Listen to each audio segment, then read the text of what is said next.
John Alexander McClernand was an American lawyer and politician, and a Union general in the American Civil War. He was a classic case of the politician in uniform coming into conflict with career Army officers, graduates of the United States Military Academy. He was a prominent Democratic politician in Illinois and a representative in the U.S. Congress before the war, and then served as a subordinate commander under Ulysses S. Grant in the Western Theater, fighting in the battles of Belmont, Fort Donelson, and Shiloh in 1861–62. A close friend and political ally of Abraham Lincoln, McClernand was given permission to recruit a force to conduct an operation against Vicksburg, Mississippi, which would rival the effort of Grant, his department commander. Grant was able to neutralize McClernand's independent effort after it conducted an expedition to win the Battle of Arkansas Post, and McClernand became the senior corps commander in Grant's army for the Vicksburg campaign in 1863. During the siege of Vicksburg, Grant relieved McClernand of his command for his intemperate and unauthorized communication with the press, finally putting an end to a rivalry that had caused Grant discomfort since the beginning of the war. McClernand left the Army in 1864 and served as a judge and a politician in the post-bellum era. Early life and political career. McClernand was born in Breckinridge County, Kentucky, near Hardinsburg, but his family moved to Shawneetown, Illinois, when he was quite young. His early life and career were similar to that of another Illinois lawyer of the time, Abraham Lincoln. He was largely self-educated and was admitted to the Illinois bar in 1832. In that same year he served as a volunteer private in the Black Hawk War. In 1835 McClernand founded the Shawneetown Democrat newspaper, which he edited. As a Democrat he served in 1836 and in 1840–43 in the Illinois House of Representatives, and in 1843–51 and in 1859–61 was a representative in the United States Congress, where in his first term he vigorously opposed the Wilmot Proviso, but in his second term was a strong Unionist and introduced the resolution of July 15, 1861, pledging money and men to the national government. He was known for his bombastic oratory and his adherence to Jacksonian principles. His dislike of abolitionists generated favor among his constituents, many of whom were originally natives of slaveholding states, as he was. In 1860 he was defeated in a bid for the speakership of the House of Representatives. The coalition of representatives opposing him objected to his moderate views on slavery and the importance of retaining the Union. As a politician, McClernand remained a staunch Unionist Democrat, much like his mentor, Stephen Douglas. McClernand served as Douglas's ally and liaison in the House during the Compromise of 1850 debates, and later served as one of his campaign managers in the divisive Democratic presidential nomination convention held in Charleston, South Carolina in 1860.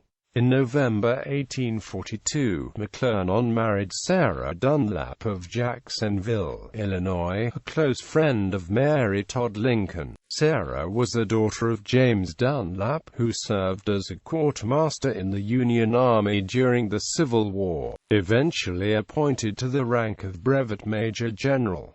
John and Sarah's son, Edward John McClernand, was notable as a U.S. Army brigadier general in the Indian Wars and later in the Philippines. After Sarah's death, McClernand married her sister, Minerva Dunlap. Civil War. Upon the outbreak of the American Civil War, he raised the McClernand Brigade in Illinois, and was commissioned Brigadier General of Volunteers on May 17, 1861. His commission as a general was based not on his brief service in the Black Hawk War, but on Lincoln's desire to retain political connections with the Democrats of Southern Illinois. He eventually resigned his congressional seat effective October 28. He was second in command under Ulysses S. Grant at the Battle of Belmont in Missouri on November 7, 1861, and commanded the 1st Division of Grant's army at Fort Donelson. His division, whose flank was not properly anchored on an obstacle, was struck by a surprise attack on February 15, 1862, and driven back almost 2 miles before he was able to get reinforcements. On March 21, 1862, he was promoted to Major General of Volunteers for his service at Donelson. At the Battle of Shiloh, he commanded a division of the Army of the Tennessee, which resisted, along with that of William T. Sherman, the strong Confederate assaults around Shiloh Church. McClernand's service as a Major General was tainted by political maneuvering, well resented by his colleagues. He communicated directly with his Commander-in-Chief, President Lincoln, offering his criticisms of the strategies of other generals, including March, Gen. George B. McClellan's in the Eastern Theater and Grant's in the West. In October 1862, McClernand used his political influence with Illinois Governor Richard Yates to obtain a leave of absence to visit Washington, D.C., and President Lincoln, hoping to receive an important independent command. Secretary of War Edwin M. Stanton agreed to order him north to raise troops for the expedition against Vicksburg. Early in January 1863, at Milliken's Bend, McClernand superseded Sherman as the leader of the force that was to move down the Mississippi. On January 11, 1863, he took Arkansas Post, an expedition suggested by Sherman. On January 17, Grant, after receiving the opinion of Admiral David Dixon Porter and General Sherman that McClernand was incompetent to lead further operations, united a part of his own troops with those of McClernand and assumed command in person, and 3 days later ordered McClernand back to Milliken's Bend. During the rest of the Vicksburg campaign there was much friction between McClernand and his colleagues. He intrigued for the removal of Grant, spreading rumors to the press of Grant drinking on the campaign. McClernand landed his men on the Mississippi River levee at Young's Point, where they suffered from the heavy winter rains and lack of shelter. Tents were not issued to the troops because they were within range of the guns at Vicksburg, so the more enterprising men dug holes in the levee, and covered them with the black rubber blankets. Floundering in knee-deep black mud and still exhausted from recent expeditions, numerous soldiers fell sick. Many cases of smallpox were reported. Hospital tents lined the backside of the levee and were crowded with thousands of sick men. Many died, and soon the levee was lined with new graves. It was Grant's opinion that at Champion Hill McClernand was dilatory, but Grant bided his time, waiting for insubordination that was blatant enough to justify removing his politically powerful rival. After a bloody and unsuccessful assault against the Vicksburg entrenchments, McClernand wrote a congratulatory order to his corps, which was published in the press, contrary to an order of the department and another of Grant. He was relieved of his command on June 18, 2 weeks before the fall of Vicksburg, and was replaced by March, Gen. Edward O. C. Ord. The duty of notifying him of his dismissal fell to Lieutenant Colonel James H. Wilson, who'd held a grudge against him for an earlier chastising. Once he read the order, he exclaimed in shock, "I am relieved." Then, seeing the look on Wilson's face, he made a joke out of it by saying, "By God, sir, we're both relieved." President Lincoln, who saw the importance of conciliating a leader of the Illinois War Democrats, restored McClernand to a field command in 1864.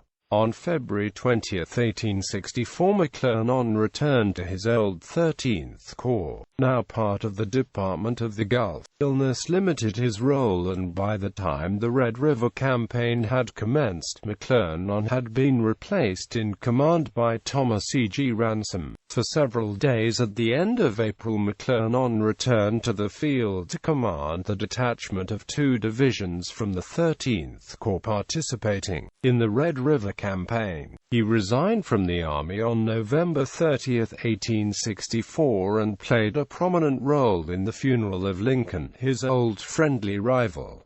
Postbellum life. In 1871, at the 17th Annual Illinois State Fair, McClernand's Colt Zenith won first place in the Best Stallion Colt 2 years old category. The prize was $25.